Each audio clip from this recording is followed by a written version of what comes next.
Imagine mudar para um novo lar cheio de promessas e sonhos, apenas para perceber que algo não está certo desde o primeiro passo dentro da casa. Pequenos eventos que, isoladamente, poderiam parecer coincidências ou frutos de uma mente cansada, começam a se somar, até que você não pode mais ignorar os sinais de que há algo mais sombrio em jogo. É o tipo de experiência que redefine o que você considera como lar e faz questionar o sobrenatural que pode habitar ao nosso redor. Quem nos conta esse primeiro relato é a Aline. Boa noite, Dom. Resolvi compartilhar minha história porque, mesmo com toda a dor e o medo que ela carrega, sinto que preciso desabafar e talvez encontrar um pouco de paz ao contar tudo o que aconteceu. Quero começar dizendo que histórias de terror sempre atiçaram minha curiosidade, embora carregassem também um toque de apreensão. Não que eu fosse cética em relação ao que pode acontecer. Pelo contrário, em minha família, antes mesmo do meu nascimento, episódios aterrorizantes ocorreram envolvendo uma figura sombria, uma mulher vestida de preto que, segundo dizem, se materializava em nossa casa. Reza a lenda que sua última aparição foi ao lado do meu berço, quando eu ainda era recém-nascida. A maneira como essa presença marcou a memória da minha família e o pavor com que falam dela me afastaram dessas histórias o máximo que pude. Ainda assim, não consegui evitar o interesse peculiar que elas sempre despertaram em mim. Tudo começou em Ciudad Juárez, no México. Eu nasci e cresci na capital de Chihuahua, mas quando decidi ir morar com Tiago, na época meu namorado e hoje meu marido, ele sugeriu que nos mudássemos para a fronteira, sua terra natal, onde achávamos que teríamos melhores chances de começar o negócio que planejávamos juntos. Um amigo dele nos ajudou a encontrar algumas opções de moradia. Entre todas as casas que ele mostrou, uma imediatamente chamou minha atenção. Enquanto as outras eram simples e precisavam de reformas, essa era uma casa charmosa de 2 andares, com um pequeno quintal que parecia ideal para um jardim. Era tão perfeita que parecia até brincadeira.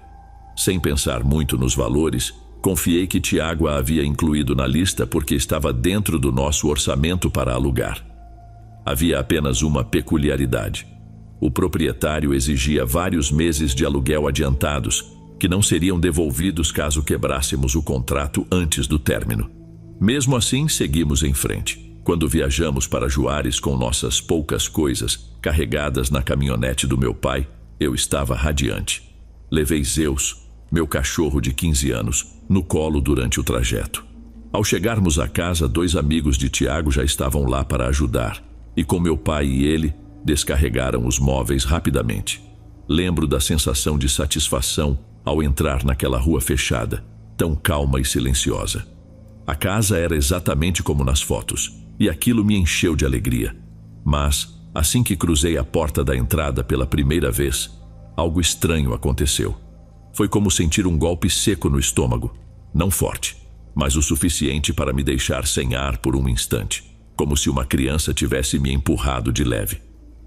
Zeus se recusava a entrar, e eu atribuí isso à sua vontade de brincar com os amigos de Tiago, já que ele adorava receber carinho de qualquer pessoa. Precisei pegá-lo no colo para que ele finalmente entrasse. Passamos o resto do dia ajeitando as coisas na casa. Mesmo com os poucos móveis que trouxemos, conseguimos deixar tudo em seus devidos lugares. Meu pai decidiu dormir no quarto principal, que não pretendíamos usar. Ele era estranho, escuro com vista para o quintal dos fundos, e não nos parecia acolhedor. Tiago e eu ficamos em outro quarto menor, com uma janela que dava para a rua, algo que me agradava mais. Provavelmente havia sido um escritório no passado. Quando a noite caiu, notei que Zeus arranhou a porta para sair.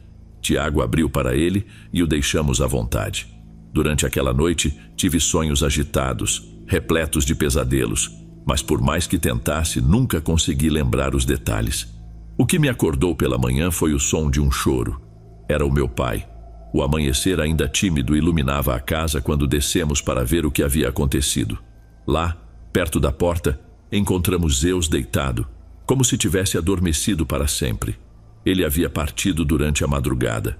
Foi um momento devastador, uma das dores mais intensas que já senti, como se tivessem arrancado uma parte de mim.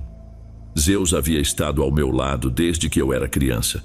Ele não era apenas um cachorro, Era parte essencial da minha história e da minha vida. Meu pai, já mais tranquilo, tentou me consolar.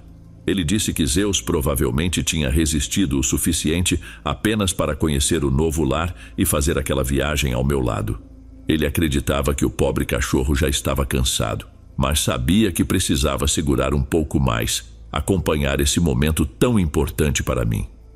A coisa mais estranha aconteceu à tarde, quando começamos a procurar por um lugar onde poderíamos cremá-lo. Perguntei a Tiago se Zeus parecia normal quando ele abriu a porta para deixá-lo sair do quarto. Para minha surpresa, Tiago respondeu que não tinha sido ele quem abriu, que estava certo de que eu o havia feito. Achei estranho, pois me lembrava de ter ouvido a porta se abrir durante a madrugada, mas não havia aberto os olhos, acreditando que Tiago havia cuidado disso. Eu até ouvi o som característico da maçaneta dura que havíamos comentado na noite anterior que precisaríamos lubrificar. Tiago insistiu que tinha me visto abrir a porta. Disse que acordou, me viu em pé ao lado dela, com algo parecido a um lençol cobrindo meus ombros e pescoço. Você tem certeza? Foi mesmo assim que me viu? Perguntei, incrédula. Porque se não fui eu, quem foi? Uma mulher teria entrado na nossa casa. Ele tentou brincar com a situação, mas pedi que falasse sério. Jurei que não tinha me levantado durante a noite, mas ele preferiu mudar de assunto, talvez para evitar me deixar ainda mais perturbada. Talvez ele achasse que eu estava me culpando por ter permitido que Zeus saísse, imaginando que, se tivesse ficado conosco, poderíamos tê-lo escutado caso estivesse mal, ou talvez ele sequer tivesse descido as escadas. No entanto, algo dentro de mim dizia que havia mais nessa história. Meu pai queria ficar mais tempo, mas precisava voltar para Chihuahua. Eu pedi que dirigisse com cuidado, especialmente porque ele iria enfrentar a estrada à noite. Apesar de já ter feito aquele trajeto inúmeras vezes, não o fazia há muitos anos. Ficamos um tempo na calçada, nos despedindo, tristes. Antes de partir, ele prometeu me avisar assim que chegasse, não importava a hora, e eu insisti que ele me ligasse ou enviasse ao menos uma mensagem. Mesmo que Zeus tenha passado apenas uma noite naquela casa, ao entrarmos novamente, o ambiente estava impregnado de uma tristeza avassaladora. A solidão parecia palpável. Meus olhos caíram sobre sua caminha, seus brinquedos, e não consegui me conter. Desabei ali mesmo, tomada por uma dor que parecia insuportável. Enquanto eu chorava, ouvi, vindo do banheiro, a voz de Tiago murmurando algo como "velha ridícula". Um misto de indignação e raiva tomou conta de mim. Gritei, perguntando como ele podia dizer algo tão cruel, especialmente depois de passar 2 anos declarando carinho por Zeus, fingindo que ele também significava algo para ele.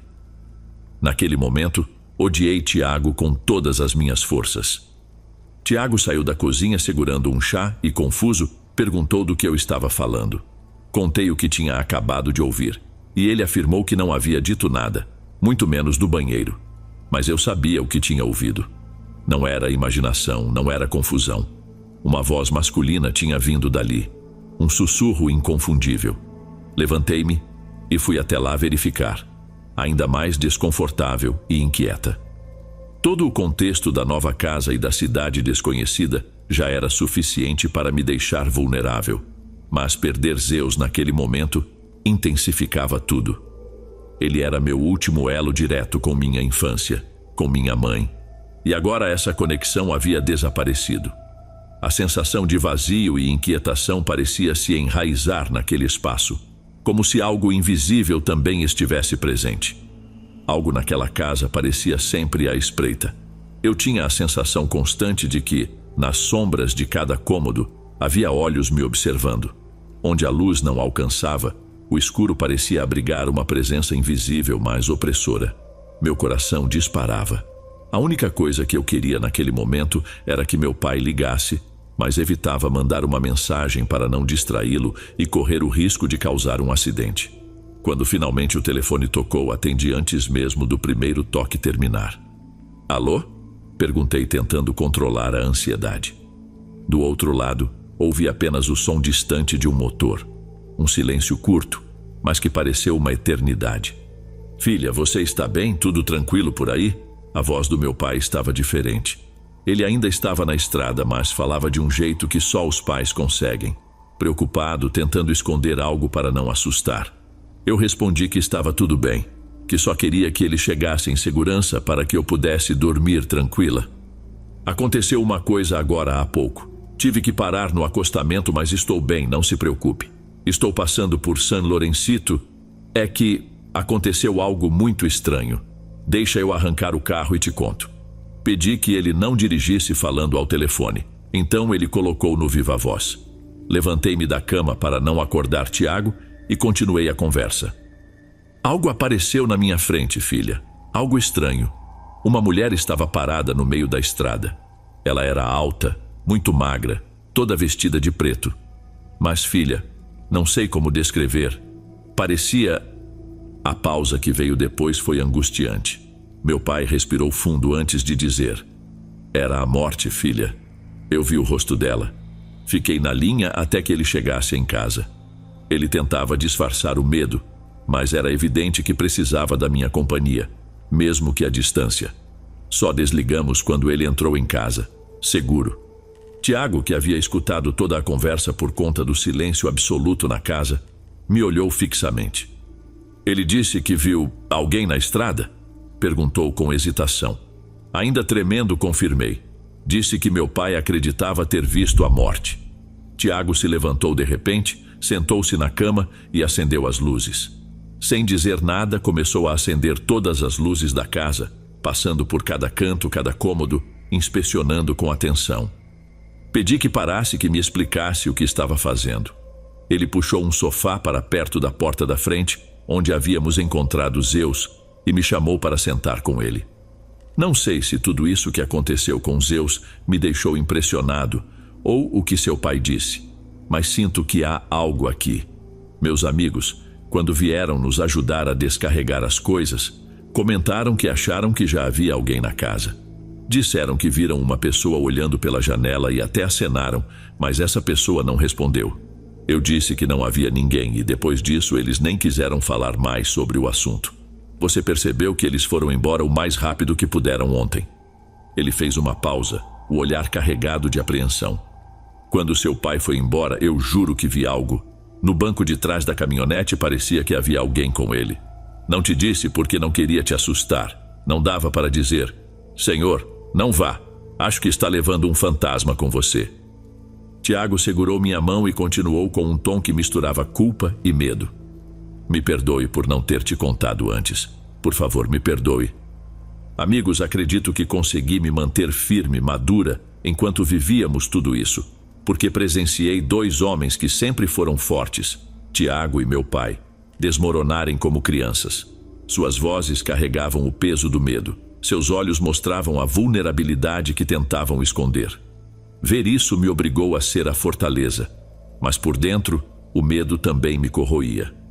Aquela noite foi um pesadelo. Mal conseguimos dormir. A rua da casa parecia deserta, como se ninguém vivesse ali. Era uma rua privada, tranquila demais. Não havia som de cães, nem passos, nem vozes. Era como se o silêncio fosse uma regra. Estranhamente, todos os carros estavam em seus lugares. Não era o calor que mantinha as pessoas dentro de casa, já que o clima estava agradável. Algo parecia errado. Na manhã seguinte, por volta das 9, enquanto limpávamos a casa com a porta aberta, vimos algumas crianças caminhando pelo fundo da rua. No entanto, assim que chegaram à altura da nossa casa, atravessaram para o outro lado. Quando passaram por ela, atravessaram de volta e seguiram seu caminho. Foi então que começamos a observar as casas vizinhas. As janelas da casa à esquerda estavam lacradas com tábuas de madeira. Na casa à direita, parecia que haviam sido remendadas com drywall. Nenhuma janela voltada para nós estava aberta. Todas pareciam fechadas para sempre. Ao investigar a parte de trás, que dava para outra rua, notamos algo peculiar. Enquanto todo o muro que cercava a rua privada era apenas de cimento, exatamente atrás da nossa casa havia uma cerca de madeira adicionada sobre o muro, bloqueando a visão além dele. A sensação de que algo estava errado era inegável. Decidi que a melhor coisa a fazer seria conhecer os vizinhos. com o pretexto de me apresentar e dizer que planejávamos morar ali por bastante tempo. Fui até algumas casas próximas, mas as pessoas mal me davam atenção. Saudavam-me de dentro de suas portas, sem abrir, falando apenas o essencial e claramente querendo que eu fosse embora. Um senhor, que aparentava ter uns 50 anos e estava lavando o carro, não conseguiu se esquivar. Quando me aproximei, respondia mecanicamente com sim, sim, sim, como se nem estivesse ouvindo. Comentei que queria conhecer os vizinhos porque esperávamos viver ali por bastante tempo. E ele finalmente reagiu, rindo de forma sarcástica. Olha só, muito tempo. Perguntei por que ele dizia aquilo, já que tínhamos acabado de chegar e não conhecíamos os moradores anteriores. Nesse momento ele levantou os olhos, como se fosse falar algo importante, mas se conteve e voltou a focar no carro. Foi então que uma mulher, provavelmente sua esposa, me chamou de dentro de casa. Ela não abriu a porta de metal que nos separava, mas sua voz atravessou a barreira. Você realmente não sabe nada sobre quem morava aí antes? Expliquei que não. Ela pareceu se aproximar um pouco mais da porta. Sua voz tornou-se mais calma, quase sussurrada. Dê uma boa olhada nas marcas. Não tiveram muito tempo para consertá-las. Comece pela entrada, pela porta principal. Nessa casa aconteceram coisas terríveis. Gente horrível viveu ali. Ela fez uma pausa como se avaliasse se deveria continuar. Então completou. Mas o pior de tudo não foi o que aconteceu enquanto havia moradores. Foi o que aconteceu quando a casa estava vazia, com todas as entradas lacradas pela polícia. O que aconteceu na minha casa? Quem morava lá? Perguntei, mas a única resposta foi o som da respiração da vizinha antes de ela fechar uma porta interna de madeira, me deixando sozinha novamente. Corri até Tiago e perguntei se ele sabia de algo. Ele garantiu que não, que ninguém havia mencionado nada estranho sobre a casa. Um de seus amigos tinha acompanhado o corretor para verificar se tudo estava como no anúncio e sim, parecia estar em boas condições. Mas fomos procurar as marcas. Começamos pela fachada principal. Apesar da reforma que a casa tinha passado, ainda era possível notar pequenos vestígios. Ao raspar levemente algumas áreas, parecia evidente que eram remendos feitos sobre marcas de tiros. Decidimos tentar esquecer aquilo e dormir. No dia seguinte teríamos tempo para investigar mais. Porém, a noite estava longe de ser tranquila. No meio da madrugada, fui acordada por um som familiar. Aquele que Zeus fazia quando queria que eu abrisse a porta. Por um instante, esqueci completamente onde estava e o que tinha acontecido. Já vou, espera só um pouco, murmurei enquanto me levantava. Mas, assim que abri os olhos, tudo voltou à memória. Zeus não estava mais ali. Não se mexa, sussurrou Tiago, sua voz baixa e tremendo. Durma, feche os olhos, não vire para a porta. Por favor, não olhe para a porta. O tom dele me congelou. Eu não sabia a que ele se referia, mas tentei obedecer deitando-me devagar. No entanto, logo percebi que Tiago estava chorando. Um choro baixo, sufocado, que só vem de alguém tomado pelo medo. O que foi? O que está acontecendo? Insisti. Me diga, ou eu vou levantar.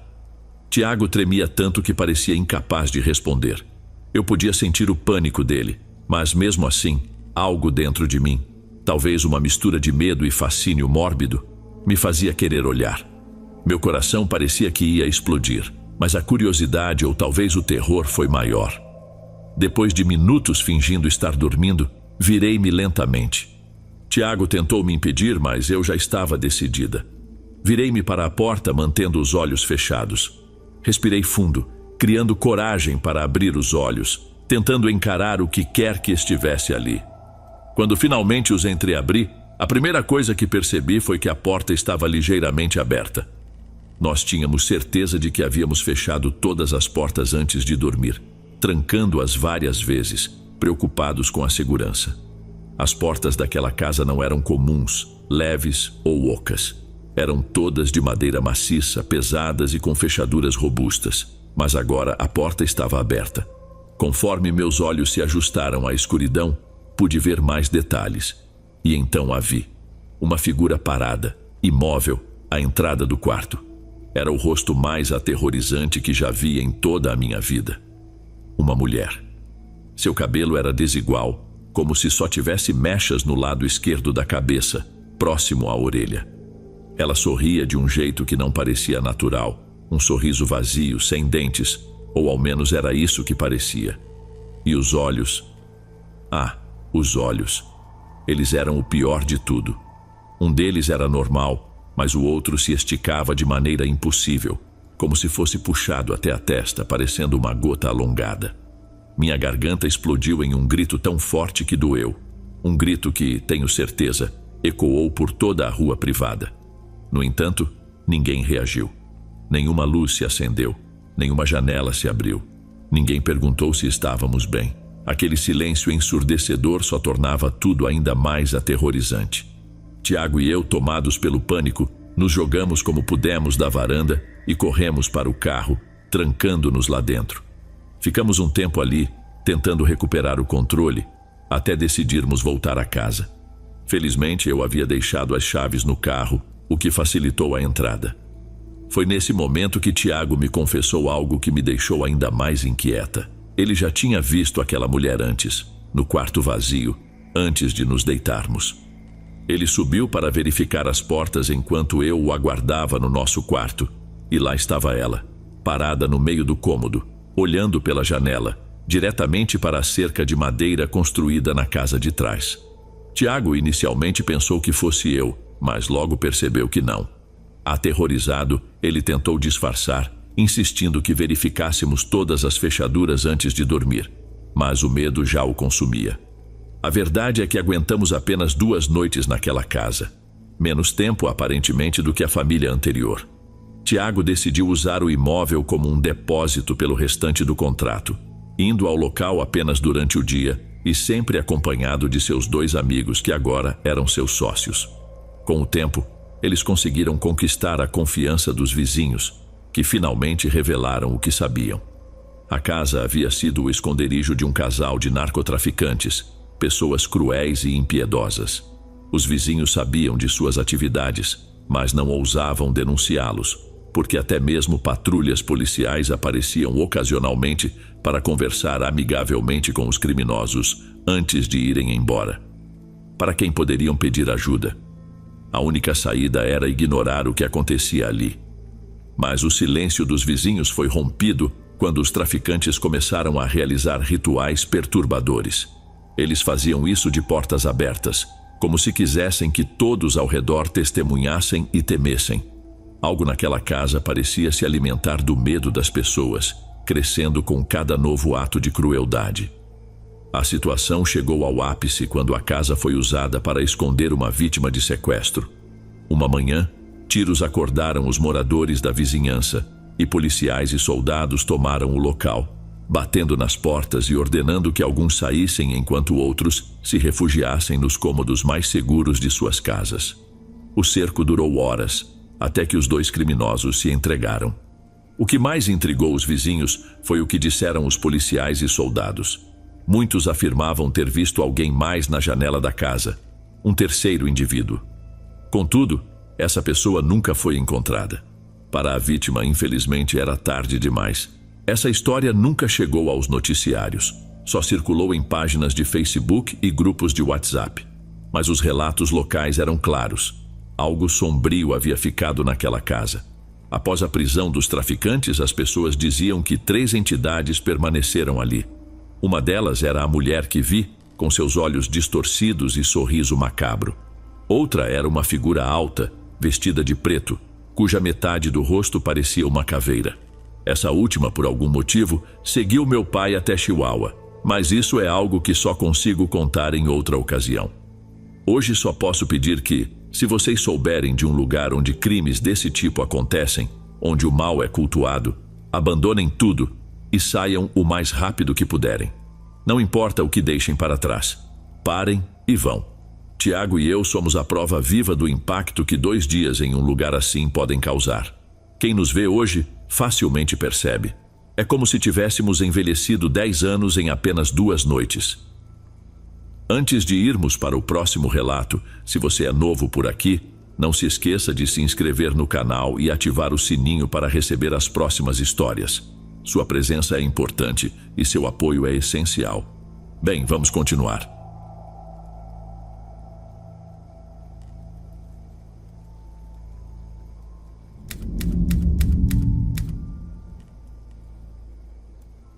Uma das vantagens mais curiosas de sua família ser dona de um bar é saber que um dia esse espaço será seu. Por muito tempo, trabalhei ao lado do meu pai gerenciando o negócio. Fiz de tudo. Servi no balcão, preparei refeições na cozinha e até cuidei de algumas burocracias sempre que sobrava tempo. Contudo, alguns dias atrás, meu pai nos deixou, e isso fez de mim o único responsável por tocar o bar. Um dos frequentadores assíduos, um senhor já de idade chamado Manuel, ficou visivelmente abalado ao saber da morte do meu pai. Ele chorava descontroladamente, algo que me pegou completamente de surpresa.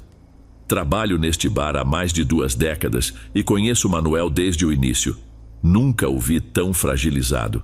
Manuel é um homem grande, de fala carregada por um leve sotaque que nunca consegui identificar. Sou péssimo em decifrar essas coisas. Apesar disso, com o passar dos anos, ele se tornou algo próximo de um amigo. Fora minha família, não há ninguém com quem mantenha um vínculo tão longo. Sei que ele e meu pai já eram conhecidos antes mesmo de o bar existir, mas nunca descobri como se conheceram. Ao longo dos anos, Manuel foi um cliente fiel. Sentava-se no mesmo banco do balcão, conversando com meu pai enquanto exibia sua icônica barba branca e o cabelo igualmente branco amarrado em um rabo de cavalo. Ele era inconfundível, vestia-se sempre de marrom como se não houvesse outras cores em seu guarda-roupa e adorava compartilhar histórias extraordinárias que sempre arrancavam boas risadas. Então, vê-lo tão desolado mexeu profundamente comigo. Em homenagem ao meu pai, servi a Manuel várias rodadas por conta da casa. Naquela noite, quando finalmente encerrei o expediente, Manuel ainda estava sentado no mesmo lugar, sem condições de voltar dirigindo. Observei o homem, agora perdido em seus pensamentos, e disse: "Vamos lá, meu amigo, hoje você não vai pegar no volante. Eu te levo para casa." Sabia exatamente onde ele morava, já que não era a primeira vez que o ajudava. Manuel morava a poucos minutos do bar, e o trajeto era rápido, até mesmo com semáforos fechados. Após terminar a limpeza e apagar as luzes, me virei novamente para ele. "Vamos nessa, Manuel, é hora de ir", insisti, mas ele continuou imóvel. Sentei-me ao seu lado, passando o braço ao redor de seus ombros numa tentativa de confortá-lo. Ainda não consigo tirar da cabeça o que aconteceu a seguir. Manuel, com uma voz fraca e cheia de emoção, finalmente falou: "Eu não sou quem você pensa que sou. Quando se chega à minha idade, a morte faz a gente refletir sobre muitas coisas." Eu apenas assenti com a cabeça e dei um leve aperto em seu ombro, sem ideia do que dizer. Manuel então ergueu sua enorme mão e a bateu no balcão do bar com força. Ele me encarou, as lágrimas escorrendo pelo rosto, e desabafou: "Fiz coisas que você nem imagina. Onde eu cresci não havia muitas opções para sobreviver. Essa era a única saída, e eu gostava disso. Gostava do que fazia. Nunca pensei que fosse me sentir assim. Nunca." Manuel estava visivelmente embriagado, e sua mente não estava em um estado estável. "Tudo bem, meu amigo, vamos tirar você daqui. Parece que o que você precisa agora é descansar um pouco." Falei de forma calma enquanto me levantava. Para minha surpresa, ele se ergueu com rapidez, algo impressionante para alguém na idade e estado dele. Sua figura gigantesca me fez parecer um boneco ao lado. Antes que eu pudesse reagir, ele agarrou a gola da minha camisa e me sacudiu como se eu fosse feito de pano, enquanto gritava com dor crua na voz: "Você não entende. Eu fiz coisas terríveis. Eu não sou uma boa pessoa. Toda noite eu vejo os rostos. Eles nunca me deixam em paz." Meu coração disparou. Manuel me encurralava e minhas costas já estavam pressionadas contra a parede. Naquele momento, suas palavras não faziam sentido para mim. O que importava era encontrar uma forma de acalmá-lo. Mas, sem aviso, ele se virou abruptamente e voltou a sentar em um dos bancos, agora soluçando novamente. "Você acha que me conhece? Seu pai, ele sabia. E agora ele se foi, como todos os outros." Ele começou a gritar palavras que não reconheci, provavelmente em outra língua. A fúria tomou conta dele. Manuel atirou bancos e derrubou mesas, deixando o bar em completo caos. Minhas chaves e meu celular estavam atrás do balcão, fora do meu alcance. E tudo que consegui fazer foi me encolher em um canto, impotente, enquanto ele perdia completamente o controle. Por fim, Manuel se virou uma última vez na minha direção. Seus olhos estavam intensos, quase desesperados, quando declarou: "Os rostos não vão mais me perseguir. Não vou permitir." E em um movimento impressionantemente ágil para sua idade, ele correu para fora do bar. Fiquei paralisado no chão por vários minutos, tentando assimilar o que havia acabado de acontecer. Quando finalmente recuperei o controle, corri para segui-lo, mas ele já tinha desaparecido. Peguei minhas chaves e dirigi pelas ruas próximas, vasculhando cada canto, mas não havia sinal dele. Era difícil acreditar que alguém da idade dele pudesse ter ido muito longe, mas as estradas estavam completamente desertas. Fui até sua casa, bati na porta repetidamente, mas ninguém respondeu. Desesperado, decidi chamar a polícia e relatar tudo. Eles registraram a ocorrência, mas Manuel nunca voltou para casa naquela noite. O mais estranho é que, até hoje, ele segue desaparecido. Não há qualquer rastro dele, vivo ou morto. Seu carro continua estacionado em frente à casa, mas Manuel simplesmente sumiu. A polícia não encontrou nenhum parente ou alguém próximo a quem pudéssemos recorrer. Nada na casa dele dava pistas sobre para onde poderia ter ido. E agora, ao escrever isso, sei que ele ainda está por aí, em algum lugar. Honestamente, só espero que esteja bem. Por anos, Manuel foi alguém com quem dividi histórias pessoais, alguém com quem genuinamente me importava. Vê-lo desmoronar daquela forma foi devastador. Alguma memória, algum segredo profundo que ele guardava há muito tempo, finalmente veio à tona. E seja o que for que ele enfrentou no passado, parece que isso se tornou um peso insuportável.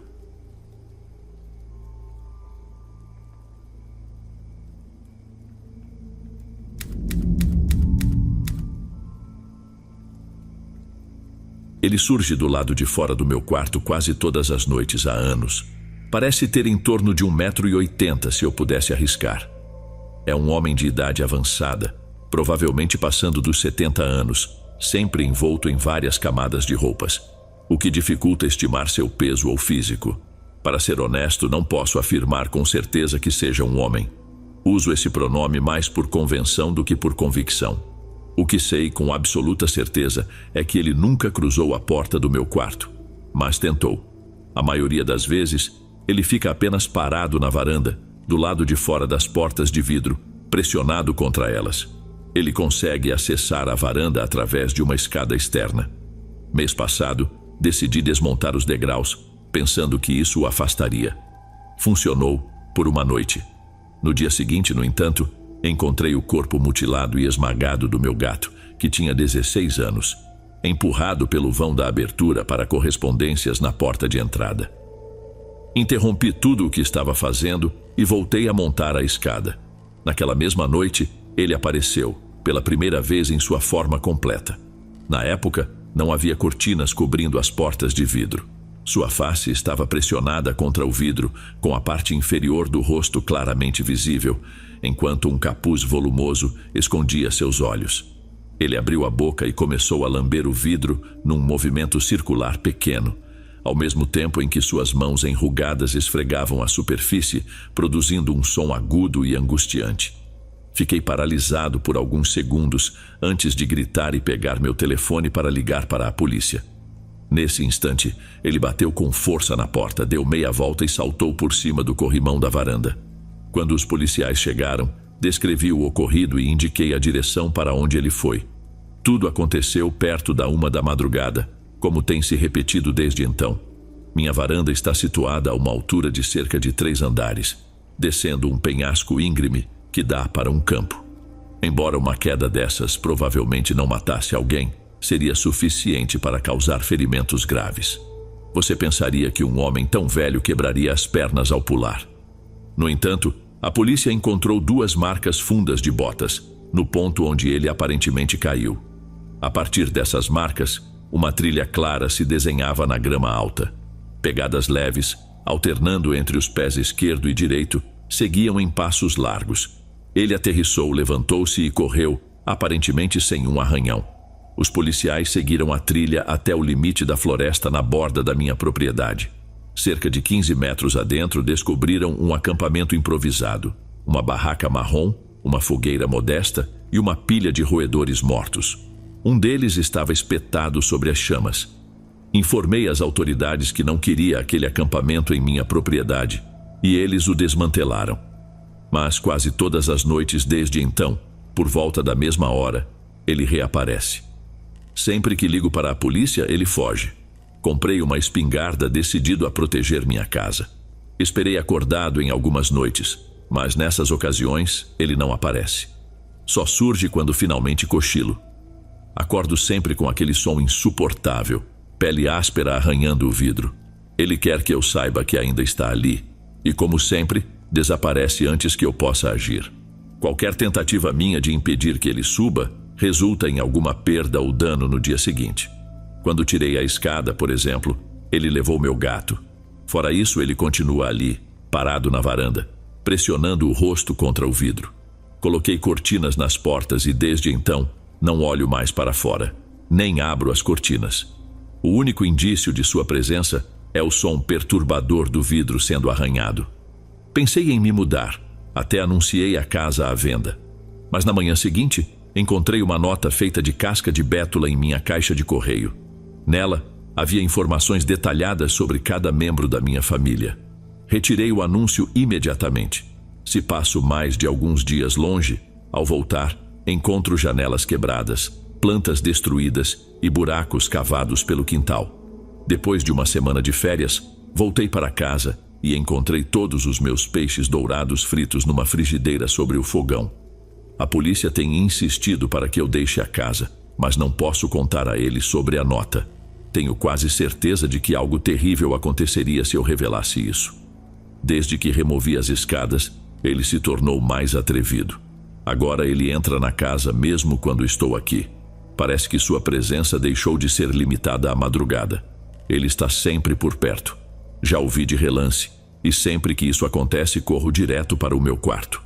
Às vezes ouço o barulho da fechadura sendo manipulada e, em outras, as portas do quarto tremem como se alguém as segurasse e as chacoalhasse com força. O objetivo dele é claro: ele quer entrar aqui. Por ora, sinto que meu quarto é seguro. Estou armado com uma espingarda para o caso de ele tentar algo, e apesar de ele já ter invadido a casa, estou convicto de que não conseguirá ultrapassar a barreira do meu quarto. Estou completamente isolado aqui dentro. A última vez que saí foi para consertar as escadas externas.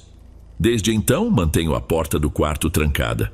A única saída seria pelas portas de vidro que dão para a varanda. No entanto, sei que não poderei me esconder para sempre. Uma hora vou precisar sair, e tenho certeza de que ele estará à espera. Se por acaso não estiver, só me resta rezar pela segurança da minha família. Se estiver gostando dos relatos, não se esqueça de já deixar o seu like, ele é muito importante. Bem, vamos continuar.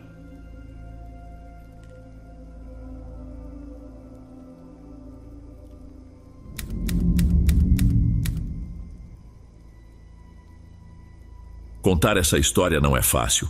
Tenho convicção de que hoje sou uma pessoa diferente, alguém que já fez coisas boas e ajudou muita gente.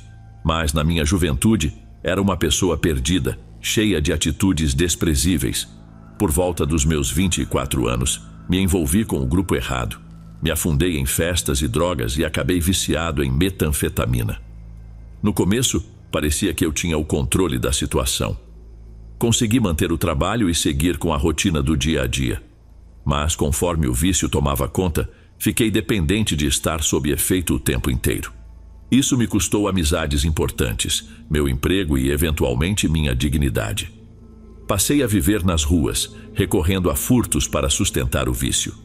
Enquanto estava drogado, geralmente ficava largado em alguma casa onde tudo parecia parado no tempo. Mas quando os efeitos passavam e a abstinência surgia, eu me transformava. Perdia completamente o senso, disposto a qualquer coisa para conseguir dinheiro. Tenho vergonha de admitir, mas isso me deixava em um estado irracional. Lembro de uma noite especialmente sombria. Eu não tinha absolutamente nada. Desesperado, implorei aos traficantes que me fornecessem algo, mesmo sem pagamento, mas ninguém cedeu. A abstinência tomava conta, embaralhando meus pensamentos. Resolvi perambular pela cidade, torcendo para encontrar algo que pudesse trocar por dinheiro ou droga. Nessa busca insana, fui parar em um bairro de classe média, longe de onde costumava andar. Comecei tentando abrir portas de alguns carros estacionados. Quando um alarme disparou, meu coração quase saiu pela boca. Saí correndo e me escondi num canto escuro. Ali, encolhido, avistei uma casa no fim de um beco sem saída. A porta da frente estava entreaberta, e a luz quente que vinha de dentro parecia me chamar, como uma mariposa atraída por uma lâmpada. Ao me aproximar, notei que a porta não estava trancada. Provavelmente o tapete a impediu de fechar completamente, e os moradores acharam que estava travada. Olhei ao redor. Tudo estava silencioso. Num impulso, entrei sem pensar muito. O que senti ao cruzar aquela entrada foi estranho. Fazia anos que eu não via uma casa tão acolhedora. O ambiente era aquecido, o aroma era agradável, quase como se aquele lugar trouxesse fragmentos de memórias esquecidas. Por um momento me deixei levar e sentei no sofá. Apenas olhei ao redor, sentindo uma onda de nostalgia quase me dominar. Mas essa sensação foi interrompida quando avistei uma bolsa no balcão da cozinha. Levantei num salto e fui direto a ela. Bingo! Dentro da carteira encontrei cerca de $100. Com o coração disparado e os sentidos em alerta, guardei o dinheiro e me preparei para sair. Porém, quando cheguei à porta de entrada, congelei. Bem ali, parada à minha frente, estava uma menininha. Ela parecia estar prestes a fechar a porta que eu havia deixado entreaberta. Ficamos imóveis, nos encarando. Seus olhos arregalados refletiam a mesma surpresa que os meus. Minha mente parecia um turbilhão, como se eu estivesse preso numa montanha-russa descontrolada, indo do êxtase mais puro ao medo absoluto em segundos. Pensei, acabou para mim. No entanto, tomado pelo pânico, como se uma fera tivesse assumido o controle, pulei sobre a menina e tampei sua boca com minha mão, bem quando um grito começava a sair de seus lábios. Estava completamente desesperado, com o olhar perdido, procurando alguma saída. A garotinha lutava, e embora meu maior medo fosse que ela chamasse atenção, eu não queria de forma alguma machucá-la. Continuei sussurrando para que ficasse quieta, prometendo que a soltaria se cooperasse, mas ainda assim conseguia sentir os gritos abafados sob a minha mão. De repente, uma dor lancinante atravessou minha mão. Ela havia me mordido. Segurei o grito na garganta e, numa explosão de frustração, acabei acertando seu rosto com a outra mão. Não foi algo planejado, e quando percebi, ela soltou um pequeno gemido, parou de tentar gritar, mas o estrago já estava feito. Foi então que ouvi passos no andar de cima. O som de vozes me trouxe de volta à realidade. Sem pensar duas vezes, corri em direção à porta por onde tinha entrado e fugi para a rua. Enquanto me afastava, os gritos dela ecoaram atrás de mim, chamando pelo pai. Outras vozes começaram a surgir, gritos de adultos vindos da casa. Meus pensamentos estavam embaralhados, um caos completo. Em nenhum momento eu quis que aquilo acontecesse, muito menos machucá-la. Mais tarde, já de volta à casa decrépita onde eu me escondia, me sentei naquele lugar fétido, consumido pelo remorso. Esperei ansiosamente por algum sinal no noticiário, mas não vi nenhuma menção específica ao ocorrido. Ainda assim, era óbvio que alguém havia chamado a polícia. E o que fiz depois? Usei o dinheiro roubado para me drogar novamente, apagando a dor por algumas horas, mas me afundando ainda mais no poço que eu mesmo havia cavado. Até hoje não consigo esquecer o que fiz àquela menina. Imagino o terror que causei, o trauma que provavelmente carregou dali em diante. Já faz mais de 12 anos que estou sóbrio e a cada dia faço o possível para equilibrar o peso desse karma. Mas mesmo assim, só posso pedir a Deus que tenha piedade de mim.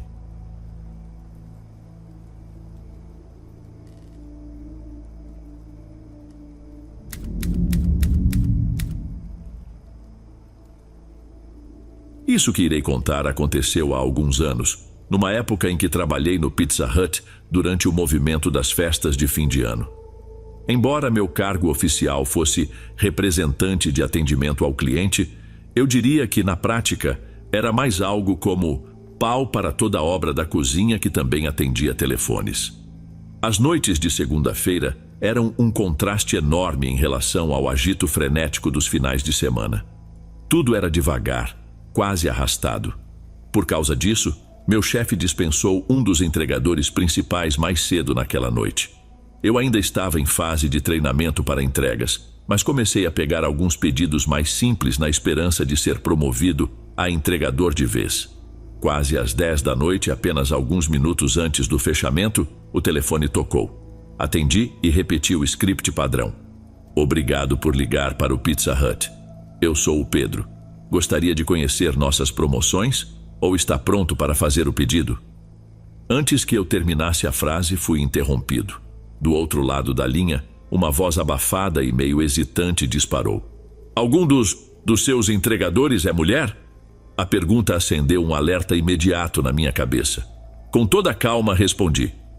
No momento não. Posso anotar o seu pedido? Do outro lado, ouvi um som estranho, quase como um grunhido, antes de ele finalmente dizer o que queria. Um pacote de breadsticks acompanhado de molho marinara extra. Ele passou o endereço e eu informei que a entrega chegaria em 15 minutos. Porém, antes que eu pudesse desligar, ele ainda completou. Manda um entregador bonitão, vai ganhar uma gorjeta boa. A vontade de desligar foi imediata, mas não antes de ouvir uma risada abafada ao fundo. Fiquei desconfortável com aquele comentário nojento, mas, já calejado de lidar com bêbados inconvenientes, fui direto para a cozinha preparar o pedido. Os breadsticks foram para o forno e eu me preparei rapidamente, colocando o endereço no GPS. Peguei o carro e segui para a periferia da cidade. Após alguns minutos, cheguei ao destino. Era um estacionamento vazio, cercado por uma densa fileira de árvores. Ao longe, a uns 400 metros estrada abaixo, dava para ver um trailer isolado. Encostei no terreno e fiquei parado, sem avistar ninguém. Senti um peso de frustração, imaginando que poderia ter sido vítima de uma brincadeira idiota. Porém, antes que pudesse dar o próximo suspiro, notei algo pelo retrovisor. Movimento. Logo depois, ouvi a porta traseira do carro sendo aberta. Virei a cabeça e vi uma figura se aproximando pela porta do passageiro. Foi só aí que percebi o que estava acontecendo. Estavam tentando invadir o carro. Por sorte, o motor ainda estava ligado. Não pensei duas vezes. Pisei fundo no acelerador e o carro disparou. O barulho de algo batendo contra a lataria, seguido por gritos, se misturou à minha adrenalina. No retrovisor, vi claramente uma das pessoas caindo no chão e outra correndo atrás do veículo. Naquele instante me ocorreu que talvez fossem apenas moradores de rua. Mas essa ideia foi embora rapidamente quando ouvi 2 tiros sendo disparados. O pânico tomou conta. Dirigia curvado, tentando me proteger instintivamente enquanto o vento entrava pela porta traseira que não havia fechado direito. Minha única prece era sair dali vivo. Depois de algum tempo dirigindo de volta para a cidade, agradecendo a Deus por não ter causado um acidente, finalmente parei. Tremendo, peguei o telefone e chamei meu chefe. Ele tentou me tranquilizar e disse que estava a caminho. Depois de me acalmar um pouco, fomos juntos até a delegacia para registrar um boletim de ocorrência. No dia seguinte, fiquei sabendo que os suspeitos haviam sido presos. Para minha surpresa, eles não eram estudantes bêbados como eu havia imaginado. Eram, na verdade, 2 criminosos com extensas fichas policiais, completamente drogados de metanfetamina e armados. Até hoje, essa foi a experiência mais aterrorizante da minha vida. Nunca mais fiz entregas depois disso.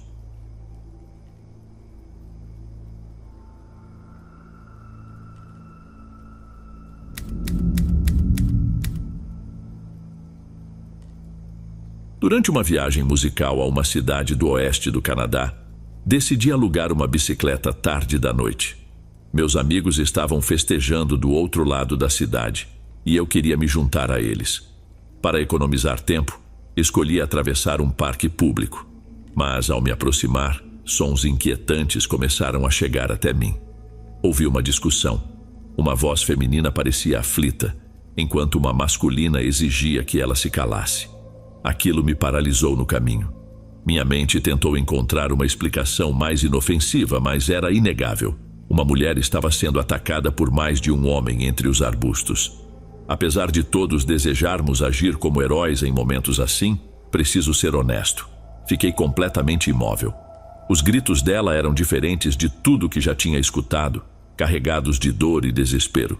Minha consciência implorava que eu fizesse algo, mas o medo me dizia para desaparecer dali antes de ser notado. Preso entre a decisão de lutar ou fugir, percebi uma figura se aproximando pelo lado oposto. Uma brasa acesa de cigarro revelou que alguém estava chegando perto do grupo. Era um homem alto e magro, com uma presença peculiar. Antes que eu pudesse me mover, ouvi outro grito, mas desta vez masculino. O homem havia apagado o cigarro no olho de um dos agressores, que caiu no chão, gemendo. Sem hesitar, ele começou a pisar violentamente na cabeça do sujeito, cada golpe ecoando como se o próprio chão vibrasse. Enquanto isso, os outros 2 homens correram atrás dele. O estranho, contudo, acabou em um beco sem saída perto de banheiros públicos. A área era coberta de cascalho, algo comum no Canadá para evitar acidentes no inverno. O homem aproveitou o terreno, começou a lançar pedras nos perseguidores com uma precisão quase inacreditável. Os gritos de dor deles eram inconfundíveis. Quando ele finalmente os alcançou, a cena que se seguiu foi de pura brutalidade. Socos que pareciam capazes de derrubar paredes deixaram os 2 no chão. Ele se ajoelhou sobre os homens, mas eu não conseguia distinguir exatamente o que fazia. O que ficou claro foi o silêncio que se seguiu aos gritos deles. Logo depois, percebi algo se movendo em direção a ele. Achei que fosse outro agressor, mas era a mulher, correndo enquanto vestia apressadamente suas roupas. Entre lágrimas, ela agradecia ao homem, curvando-se repetidamente. Com uma voz grave e quase caricata, ele respondeu: "Saia daqui, vá para um hospital." Em seguida, acendeu outro cigarro e pulou a cerca do parque, fugindo enquanto moradores começavam a sair de suas casas. Finalmente, me desfiz da paralisia que me manteve imóvel por tanto tempo. Subi na bicicleta e me preparei para partir, mas antes decidi conferir os 2 homens no beco. Quando cheguei, encontrei-os desfigurados. O detalhe mais perturbador: seus olhos estavam vazios, como se tivessem sido arrancados. O homem alto os levou consigo antes de desaparecer na noite.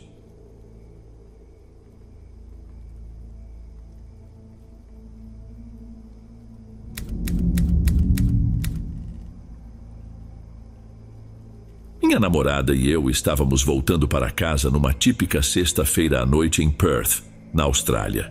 No caminho, paramos em um sinal vermelho e 2 carros pararam ao nosso lado. Um deles era um Holden velho e comum, e o outro, um ônibus de festa bem peculiar.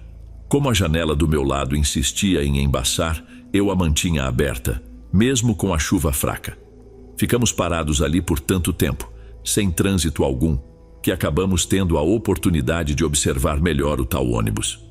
As janelas eram totalmente escuras, algo esperado para esse tipo de veículo, mas o que nos chamou a atenção foram as tiras de fita preta espalhadas pelo ônibus, algumas delas já se soltando. Entre as fitas, dava para ver que a pintura branca estava desgastada, descascando em alguns pontos e enferrujada. O detalhe mais estranho, porém, era o completo silêncio dentro dele. Nada de música, vozes ou qualquer sinal de que houvesse festa ali. O ônibus parecia deserto, sem qualquer movimento lá dentro.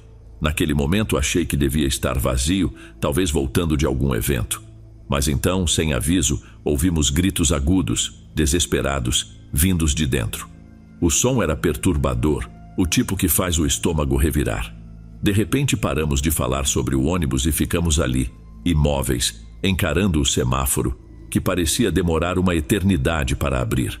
Quando o silêncio voltou, por mais breves que fossem aqueles 10 segundos, senti uma sensação inquietante, como se algo ou alguém estivesse nos observando.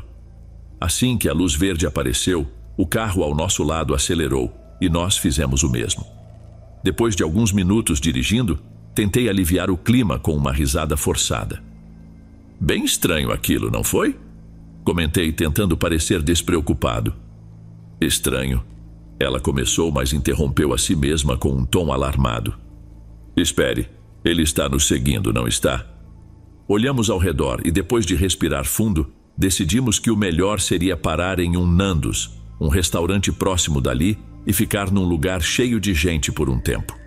Passamos cerca de 20 minutos encolhidos em uma mesa lá dentro, tentando nos acalmar. Quando finalmente saímos, vimos o ônibus novamente, dirigindo devagar diante da entrada do centro comercial. Resolvemos entrar no carro e voltar para casa, imaginando que levaria algum tempo para o veículo dar a volta completa no quarteirão. Aquela foi a última vez que o vimos. Apesar disso, a lembrança ainda me provoca um frio na espinha. Às vezes me pego pensando que tudo não passou de paranoia, mas fico aliviado por o ônibus não ter nos seguido até nossa casa. Aquele veículo tinha algo de perturbador, uma sensação quase tangível de ameaça. Perguntei a alguns amigos mais festeiros se já tinham visto algo parecido, mas ninguém reconheceu a descrição. Um deles sugeriu que talvez fosse algum tipo de instalação artística. Uma ideia engraçada em retrospecto, e consigo até imaginar algum hipster entediado achando que seria inovador. Sim, é bem provável que fosse só algum projeto estranho de alguém com tempo demais e um senso de estética duvidoso.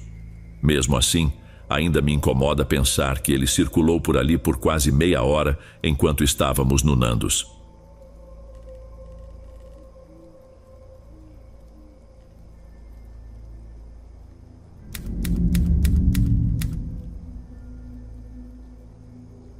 O mais intrigante é que meus pais insistem em dizer que nem sequer se recordam de algo assim ter acontecido.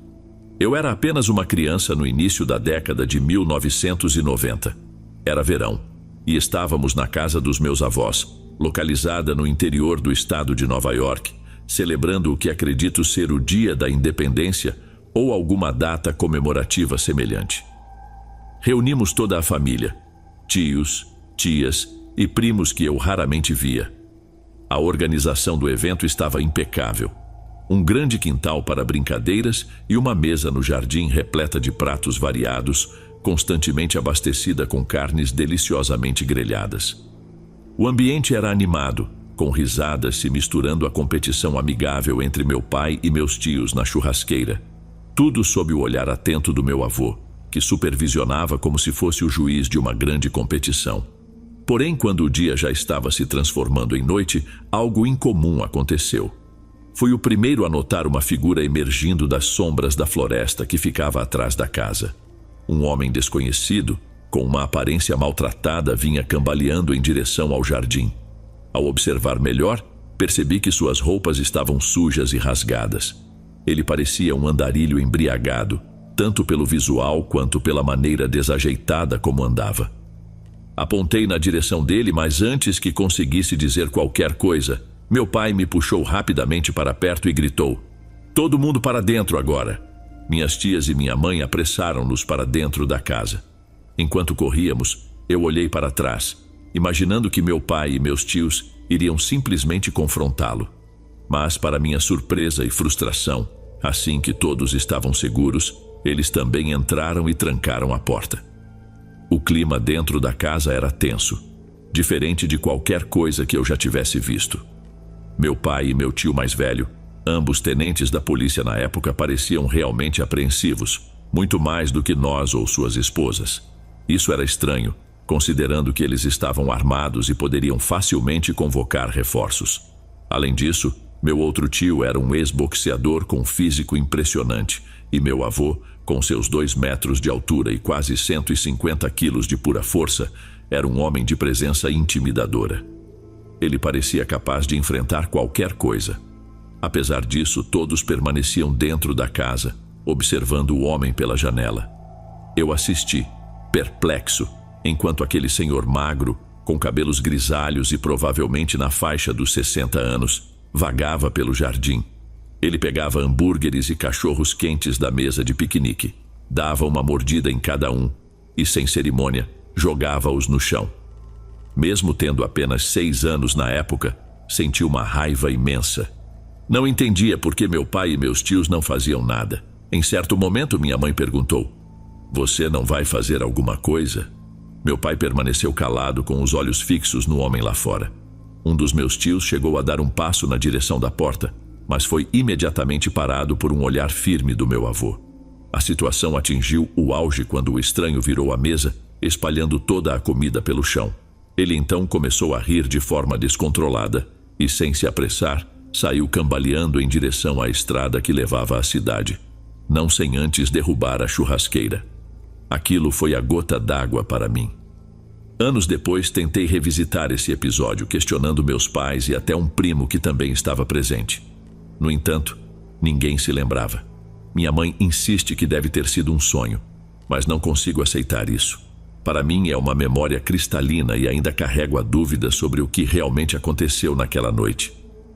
Antes de irmos para o último relato, se ainda estiver por aqui, comente o horário que está assistindo. Gosto de saber quem assiste os relatos até o final. Bem, vamos continuar.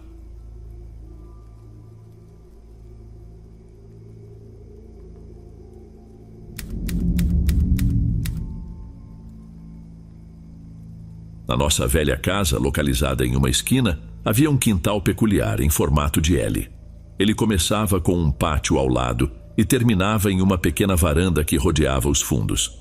A sala de jantar tinha portas de vidro que se abriam diretamente para o quintal, um espaço onde frequentemente fazíamos churrascos e outras confraternizações.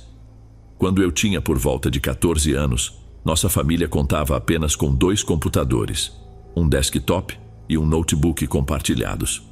O computador de mesa era constantemente motivo de disputas entre os irmãos, já que era o único que rodava Diablo Preto sem engasgar. Depois de muitas discussões, criamos um acordo de turnos, quase uma trégua diplomática. Quando meu irmão ficava no desktop, eu me contentava em usar o laptop para escrever histórias e fanfics. Certa noite, enquanto meu irmão recebia amigos em casa e eles jogavam Diablo no andar de baixo, ele usou um dos turnos dele no computador. Resolvi então ficar na cozinha, tranquilo, com o notebook. Estava satisfeito, já que sabia que no dia seguinte seria a minha vez de aproveitar o desktop. Completamente concentrado na escrita, ignorei o que acontecia ao meu redor, até que um som abrupto me trouxe de volta à realidade. Uma batida vinda da porta do pátio. Levantei o olhar, esperando ver meu irmão ou um dos amigos dele. Afinal, o porão também tinha uma saída que conectava à varanda dos fundos. O que vi, no entanto, foi algo absolutamente fora do comum. Lá estava uma figura pequena e atarracada, usando apenas uma máscara de porco ensanguentada, típica de Halloween. Fora isso, nada mais. A pessoa estava completamente nua. Do lado de fora, em pleno frio, ele simplesmente ficou parado, acenando para mim como se fosse a coisa mais normal do mundo. No impulso, achei que fosse alguma brincadeira do meu irmão. Mexi os lábios para dizer, mandou bem, e fiz um joinha para o sujeito. Ele não respondeu, apenas virou as costas e foi embora. Achei tudo muito engraçado e desci as escadas rindo para provocar meu irmão e os amigos sobre a piada bizarra. Mas, para minha surpresa, todos estavam na sala de jogos, grudados no sofá, jogando PlayStation. Eles juraram que não tinham nada a ver com aquilo e, pensando bem, fazia sentido. Não dava tempo para alguém descer correndo, se livrar da máscara, vestir roupa e se sentar casualmente sem fazer barulho. Além disso, nenhum deles tinha o mesmo porte físico da figura que vi. Até hoje não faço ideia de quem era aquela pessoa. Só sei que algum tempo depois, um dos vizinhos comentou que encontrou uma cabeça de porco morta no quintal dele. Uma coincidência que, mesmo anos depois, ainda me deixa inquieto. Ei pessoal, obrigado por ouvirem. Clique no sininho de notificações para ser alertado de todas as futuras narrações. Lanço vídeos novos todos os dias por aqui. Espero te ver nos próximos. Agora na tela vou deixar outros 2 bons vídeos que sei que irão gostar. Te vejo por lá.